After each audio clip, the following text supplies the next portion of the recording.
pour la présentation de ces deux sujets.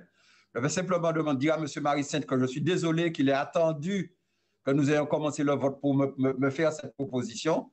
Le vote ayant déjà commencé, donc j'ai été obligé de le poursuivre. Maintenant, je suis prêt à l'écouter, malgré tout, sur cette proposition. Je vous donne la parole, M. Marie-Sainte. Merci, M. le Président. Ce que vous n'êtes pas exact. J'ai levé la main dès après l'appel. D'ailleurs, il n'y avait pas qu'une seule main levée.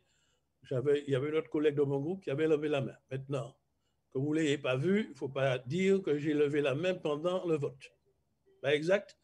Je prends le témoignage du collègue Boutrin, puisque dès que vous l'avez appelé, il vous a signalé que j'avais demandé la parole. Ça veut dire que j'avais demandé la parole avant le début du vote. Donc, il ne faut pas dire des choses inexactes. C'est la première chose. Vous savez, je suis quelqu'un de principe. Deuxièmement, j'avais demandé également la parole pour faire un rappel au règlement. Le règlement qui est actuellement en vigueur, vous avez dit qu'il est provisoire, mais il est en vigueur. Il dispose à son article 48 que des moyens puissent être mis à la disposition des groupes d'élus. Vous êtes parfaitement informés, puisque même avant que nous le disions, vous aviez déjà constaté que nous constituons un groupe qui s'appelle le groupe Rassemblé pour Martinique, puisque nous l'avons sans cesse sollicité.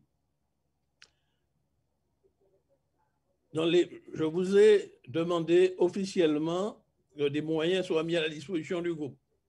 Lors de la dernière plénière, nous avions souhaité qu'un local suffisamment grand puisse nous permettre de nous réunir.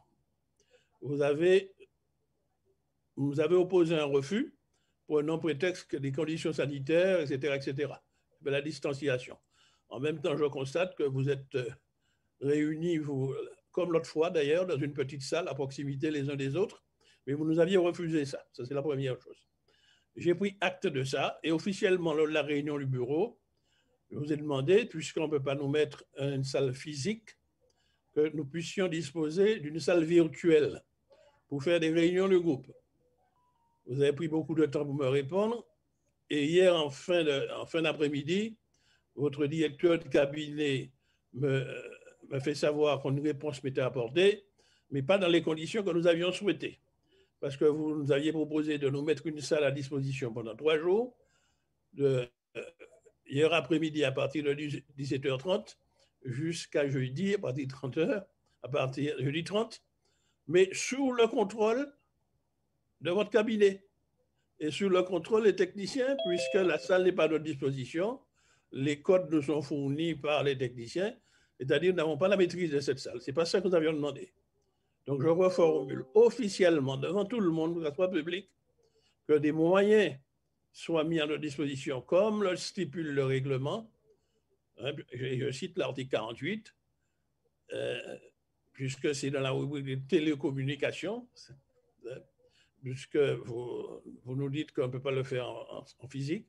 Une salle, je sais que c'est techniquement possible, il faut une salle dont nous aurons la totale maîtrise. Ça, c'est la première chose.